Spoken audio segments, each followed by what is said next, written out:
नमस्कार। पॉलिटिक्स में आप सबों का स्वागत है।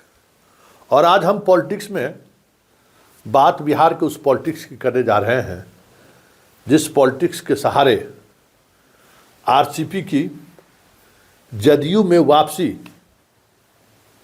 की खबरों पर मोहर लगती हुई दिख रही है। क्या यह संयोग है या प्रयोग है, या फिर कुर्मी राजनीति का एक सियासी दबाव है, या फिर नीतीश को घेरने की कोशिश है?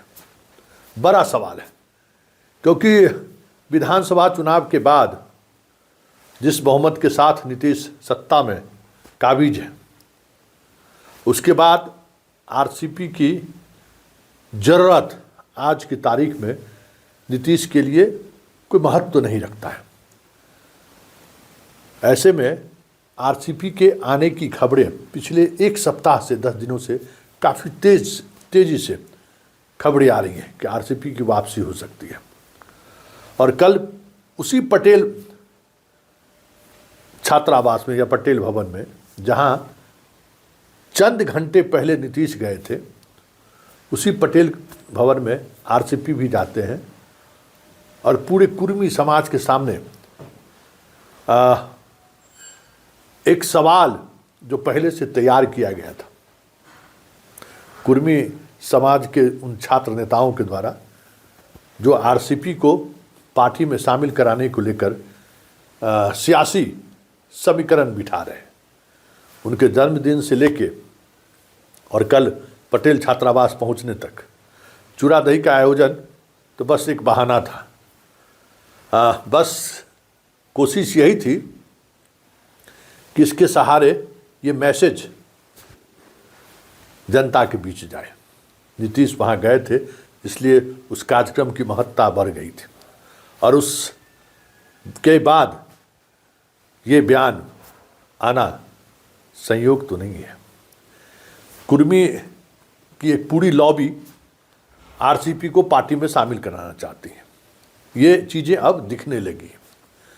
जैसे निशांत के आने की बात हो रही थी ना, तो उसके पीछे जो फोर्स काम कर रहा था, लगभग वही फोर्स आरसीपी को पार्टी में शामिल करने को लेकर दिख रहा है। तो जरा देखिए आरसीपी कह क्या रहे हैं, क्योंकि अभी तक पर्दे के पीछे में ही सूत्रों के हवाले से खबर चल रही थी, जो एक पूरी तौर पर खबर को प्लांट करके चलवाया जा रहा था। मतलब कि ये माहौल बने कि आरसीपी की वापसी हो सकती है। हालांकि उस खबर के बाद जो बड़ा अपडेट देखने को मिला था कि मनीष वर्मा, जो कभी संजय झा से उस तरीके से सहज नहीं रहे, संजय झा से मिलने जाते हैं पटना आवास पर, और श्रवण कुमार जो दिल्ली आवास पर जाते हैं। ये दोनों अपने आप में संयोग नहीं है, क्योंकि ये दो तस्वीरें उसी वक्त संकेत देने लगा था कि आरसीपी को लेकर कुछ न कुछ पार्टी के अंदर चल रहा है।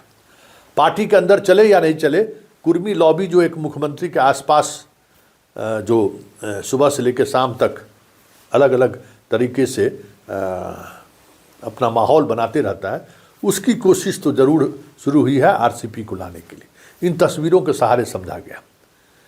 लेकिन इतनी जल्दी आरसीपी का भी बयान आ जाएगा, ये थोड़ा सहज नहीं दिख रहा था। तो जरा सुनिए कि आरसीपी का बयान क्या है। असहयोग बस आप भी आ जाए हैं, क्या ये सहयोग क्या है इसका क्या? अच्छा ये बताइए, आपने संयोग बोला तो नीतीश बाबू के साथ तो मैं 25 वर्षों तक मैं रहा, और हम तो कई बार यहाँ आए, पहली बार नहीं आए, हम कई बार आए। और ये संयोग ये कहिए कि चूंकि आज यहाँ पटेल परिवार ने आयोजन कर रखा था, वो बिहार के माननीय मुख्यमंत्री हैं, बिहार के लोग उनको पसंद करते हैं, पटेल समाज ने उनको निमंत्रण दिया और वो आए, तो हम भी उनको इधर से धन्यवाद देते हैं। और हमें भी आमंत्रण दिया, हम भी यहाँ आए, हमको अच्छा लगा लोगों के साथ बैठ कर। सर, पटेल परिवार का कहना है कि नीतीश और आरसीपी एक। तो अच्छा ये बताइए, आपको कहाँ से लगता है कि हम लोग दो हैं? हम लोग तो एक ही है ना जी। देखिए, हम उनके साथ 25 वर्षों तक रहे, तो जितना हम उनको जानते हैं, जितना वो हमको जानते हैं, कोई जानता है क्या? खमास बाद आरसीपी सिंह जदयू ज्वाइन करेंगे, ये तो आपको पता चलेगा। सर एक सवाल सर, हाँ, जिस तरीके से देखा जाए गरीबों को घर तो आपने सुन लिया, मतलब अपने 25 वर्षों की रिश्ता की वो दुहाई दे रहे हैं और यहाँ तक कह रहे हैं कि मैं जितना उनको जानता हूँ या वो मुझे जितना जानते हैं कौन दूसरा जानता है। 25 वर्षों का हम लोगों का रिश्ता है। लेकिन बीजेपी के मंत्री मंडल में शामिल होना और फिर से राज्यसभा का ना जाना और उसके बाद आरसीपी को लेकर जो एक पार्टी के अंदर चीज़ें सामने आई, उसकी संपत्ति की जांच की बात, बेटी दामाद को मुख्य धारा से अलग हटाने की बात, बहुत सारी चीज़ें ऐसी आई और उसमें आरसीपी का बयान, नीतीश कुमार को लेकर मिटाने तक का बयान, कई तरह के बयान भी उनके आए जो बहुत ही आपत्तिजनक था। लेकिन ये बयान स्वाभाविक तो नहीं हो सकता है, क्योंकि अब वो भी हारे हुए खिलाड़ी हैं। उन्होंने भी अपनी हैसियत देख ली कि अपनी बेटी को भी चुनाव जिताने की स्थिति में नहीं है, उसकी जमानत बचाने की स्थिति में नहीं है। बिहार के नेता की तो बात छोड़ दीजिए। हाँ, जिस समय नीतीश के साथ थे वो और जब अलग हुए उससे पहले तो वो नीतीश के बाद कौन, तो ये सवाल ही नहीं होता था, लोग आरसीपी को मान लिए थे। लेकिन इस 4-5 वर्षों के दौरान इस बीच में कई लोग आए हैं, मनीष वर्मा हैं, श्रवण कुमार हैं, संजय झा हैं, बहुत सारे ऐसे लोग हैं जो उनके साथ जुड़े हैं और उसके बाद फिर तो वो स्पेस ही नहीं बचा है जिस स्पेस को फिर आरसीपी आकर भरना चाहते हैं, क्योंकि अब तो बहुत सारी चीज़ें बदल चुकी हैं और उस बदलाव के बीच आरसीपी का आना, कोई ये पार्टी तो कुर्मियों की पार्टी तो है नहीं, नीतीश कुमार कुर्मी के तो नेता है नहीं, या फिर कुर्मी के सियासत के सहारे बहुत कुछ सराहा भी नहीं जा सकता है। ऐसे में आरसीपी के इस बयान का मतलब क्या है, बड़ा सवाल है। क्या वो बाहरी ताकत जो ब्यूरोक्रेसी की ताकत है, देखिए आरसीपी की ताकत ब्यूरोक्रेसी की ताकत थी। जितने भी कुर्मी अधिकारी थे उसके पोस्टिंग, उसका ट्रांसफ़र, उसकी जिम्मेवारी आरसीपी के पास होती थी। आरसीपी के माध्यम से ही उन लोगों की पोस्टिंग होती थी। वो सहजता फिलहाल जब से आरसीपी गए हैं तब से वो सहजता कुर्मी अधिकारियों में नहीं है। कुमार रवि उस लेवल तक मतलब लॉबिंग नहीं कर पाते हैं, इसलिए अधिकारियों का जो एक संवर्ग है ना, वो आरसीपी का जदयू में वापसी हो, इसका सबसे बड़ा हिमायती है। क्योंकि नालंदा की राजनीति में तो आरसीपी को लोगों ने हाशिए पर पहुंचा दिया और आरसीपी को नालंदा के अब कुर्मी स्वीकार करने को भी तैयार नहीं होंगे, क्योंकि जिस तरीके की राजनीति उन्होंने नालंदा में की है उससे कुर्मियों में भी खासा नाराजगी है। इसलिए राजनीतिक तौर पर आरसीपी की वापसी हो, इसको लेकर बहुत कम लोग सक्रिय हैं।